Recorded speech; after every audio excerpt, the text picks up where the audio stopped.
Štai mano oda be makiažo.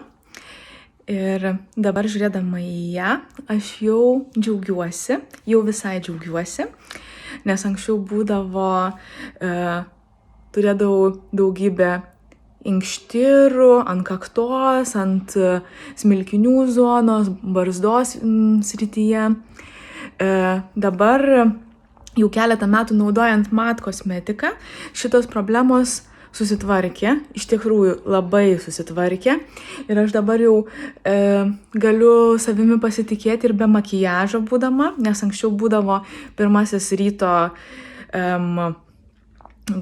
pirmoji ryto procedūra, po nusiprausimo būdavo makiažo bazės užsitepimas, kad galėčiau nors kažkiek pasitikėti savimi.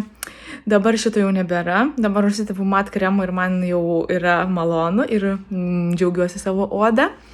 Tačiau dabar dar vis aišku norisi, kad būtų tobuliau, tai dabar norėčiau susitvarkyti išsiplėtusius kapiliarus, kurie matosi tokie kaip juodi taškeliai ant nosies, va čia prie nosies kraštų, ant barzdos tokie maži juodi inkštirėliai ir ant kaktos būna jų pasimato. Tai dabar noriu dalyvauti MAT 28 dienų švytinčios odos iššūkyje ir įveikti būtent šią problemėlę. Kviečiu ir jūs prisijungti ir dalyvauti kartu ir turėti gražią ir švytinčią odą.